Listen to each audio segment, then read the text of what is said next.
கோலம் போடும்போது நம்ம செய்யக்கூடிய சிறிய தவறு என்ன?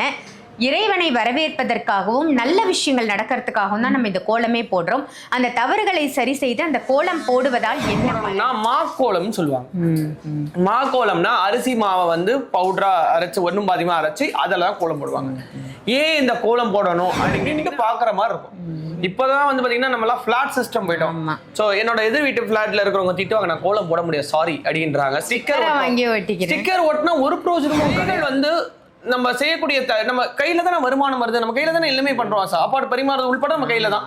சோ அந்த கையினால ஒரு பெண் வந்து அந்த மாக்கோலம் சில விஷயங்கள் நமக்கு தெரிஞ்சிருக்கும், ஒரு சில விஷயங்கள் தெரியாம இருக்கும். இப்ப சாய் பாலாஜி அவர்கள் சொன்னதுல மிக முக்கியமான விஷயம்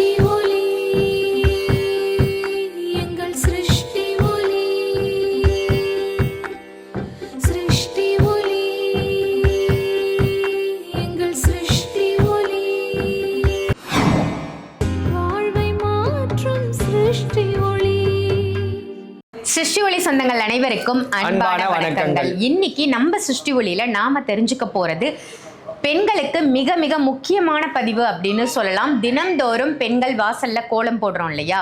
கோலம் போடும்போது நம்ம செய்யக்கூடிய சிறிய தவறு என்ன? இறைவனை வரவேற்பதற்காகவும் நல்ல விஷயங்கள் நடக்கிறதுக்காகவும் தான் நம்ம இந்த கோலமே போடுறோம்.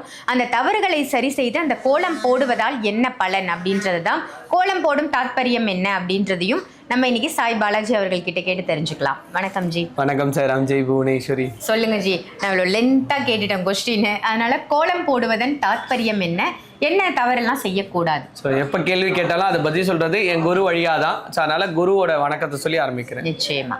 என்னை ஈண்டெடுத்த தாயாகும் உலக மக்களால் தெய்வ வாக்கு சித்தர் காளி மாதாஜி சொல்லுவாங்க. அவங்களோட பொற்பாதங்களை வணங்கி சண்டியின் சக்கரவர்த்தி புதுக்கோட்டை புவனேஸ்வரி பீடத்தோட பீடாதிபதி குரு ஸ்ரீ பிரணவானந்த அவதூத சுவாமிகள் அவரோட பொற்பாதங்களை வணங்கி தத்தகிரியானந்தா பொட்டு சுவாமிகள் சொல்லுவாங்க, அவரோட பொற்பாதங்களை வணங்கி இதர குருமார்களோட ஆசீர்வாதத்தோடும் என்னுள்ள இருந்து என் நாவலை பேசக்கூடிய அந்த காளி தேவி அனுகிரகத்தினால மணி மந்திர ஔஷதம் சொல்லக்கூடிய 3 விஷயத்தை வச்சு சிருஷ்டி ஒளின்ற ஒரு ஆன்மீக ஸ்தாபனத்தை சித்தர் மார்க்கத்தில் நம்ம பண்ணியிருக்கோம், சிஸ்டரோட வழிகாட்டுதல்ல. ஸோ நீங்க கேட்ட கேள்வி வந்து பார்த்தீங்கன்னா தினம் தினம் அன்றாட வாழ்க்கையில எல்லா பெண்களும் பண்ணக்கூடியது தான். காலையில எழுந்துற சொன்னி எல்லாருமே திருப்பிருக்கி தண்ணி தெளிச்சு கோலம் போடுவாங்க. ஒரு கடையா இருந்தாலும் ஒரு எந்த ஒரு இடமா இருந்தாலும் வெளியில கோலம் போடுறது அப்படின்றது நம்மளோட வழக்கமாவே இருக்கு. கோலம் எதுக்காக நம்ம போடுறோம் அப்படின்றது முதல்ல நம்ம தெரிஞ்சுக்கணும். நம்ம எல்லாருமே வந்து பாத்தீங்கன்னா ஆசனங்கள் சொல்லுவாங்க, இந்த தியானங்கள் பண்றது ஆசனங்கள் பண்றதுன்னு சொல்லுவாங்க. எல்லாராலையும் அது பண்ணிட முடியும். ஆனா நம்ம முன்னோர்கள் அதை வந்து நம்ம வீட்டுல செய்யக்கூடிய சின்ன சின்ன வேலைகள்லயே அதை புகுத்தி வச்சிருந்தாங்க. ஸோ ஒரு பெண் வந்து குனிஞ்சு தான் கோலம் போடுவாங்க. அப்போ அவங்களோட அந்த முதுகு வந்து சீரா, அந்த முதுகெலும்பு வந்து சீரா இருக்கிறதுக்காகவும் வலிமையா இருக்கிறதுக்காகவும் பண்ணது. பெரும்பாலும் வந்து பாத்தீங்கன்னா கோலம் போடணும்னா மாக்கோலம்னு சொல்லுவாங்க. மாக்கோலம்னா அரிசி மாவை வந்து பவுடரா அரைச்சு ஒன்னும் பாதியமா அரைச்சு அதெல்லாம் கோலம் போடுவாங்க. ஏன் இந்த கோலம் போடணும் அப்படின்னு கேட்டீங்கன்னா, இப்ப நம்ம வீட்டுக்குள்ள நுழையணும் அப்படின்னு முடி எடுக்கிறாங்க அப்படின்னு சொன்னோம்னா தண்ணி ஈரமா இருக்கும். அந்த இடத்துல ஒரு வெள்ளையா, இந்த தண்ணி ஈரமானோடனே அந்த இடம் ப்ரௌனாவோ இல்லை பிளாக்காவோ இருக்கும். அந்த இடத்துல வெள்ளை இதுல நம்ம கோலம் போடுவோம். அந்த அரிசியும் அந்த கோலமாவையும் கலந்து போடும் பொழுது இந்த சிறிய ஜீவராசிகள் அதுக்கு வந்து பாத்தீங்கன்னா உணவு அளிக்கிறதுக்கும் இந்த பறவை இனங்கள்லாம் வந்து அந்த உணவை எடுத்துக்கிறதுக்காகவும் அதுல போடுவாங்க.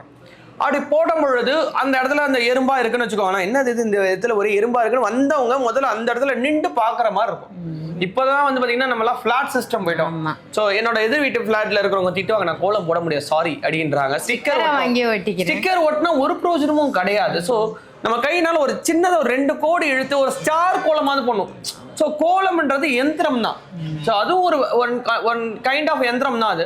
ஸோ அந்த கோலத்தை நம்ம கையினால போடுறது. ஏன்னா இந்த கையில வந்து பாத்தீங்கன்னா என் குருவோட இதுல இருக்கு, நான் பேசுவதெல்லாம் உனது ஜபமாகட்டும் தாயே, என் கைகள் எனது உனது முத்திரையின் வெளிப்பாடாகட்டும் தாயே அப்படின்லாம் எழுதியிருப்பாரு. ஸோ நம்ம கைகள் வந்து நம்ம செய்யக்கூடிய நம்ம கையில தானே வருமானம் வருது, நம்ம கையில தானே எல்லாமே பண்றோம், சாப்பாடு பரிமாறது உள்பட நம்ம கையில தான்.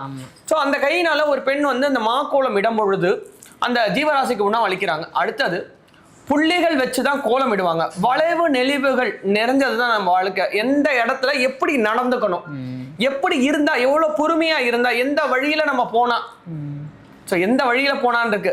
ஸோ பணம் சம்பாதிக்கணுன்றதுக்காக எல்லா வழியிலையும் எல்லாரையும் போயிட முடியாது. அந்த வீட்டில் இருக்கிறவங்க வீட்டை விட்டு வெளியில போறாங்க, நம்ம அந்த கோலத்தை பார்த்து தான் வெளில போவாங்க. உள்ள நுழையும்போது கோலத்தை பார்த்து தான் உள்ள வர போறாங்க. அந்த பெண் காலையில எழுந்திருச்சு வெள்ளனை எழுந்திருச்சு அந்த இடத்த கிளீன் பண்ணி அந்த கோலம் போடுறாங்க. அந்த வீட்டுல இருந்து வெளியில போறவங்க அம்மா போயிட்டு வரமா அப்படின்னு சொல்லிட்டு அந்த சில்பர் பண்ணும்போது அந்த கோலத்தை அப்படி பார்ப்பாங்க. அப்போ உன்னோட வாழ்க்கை, வெளியில போகக்கூடிய உன்னோட வாழ்க்கை வலிவு நெளிவுகள் நிறைஞ்சதாகவும் நிறுத்தங்கள் நிறைஞ்சதுதான் உன்னோட வாழ்க்கையா இருக்கும். கடவுளை நம்பி போ அப்படின்றதுக்கு தான் இந்த கோலம் போடுறது. ஸோ இந்த கோலம் போடுறதுனால ஜீவராசிகளுக்கு உணவளிச்ச மாதிரியும் ஆச்சு.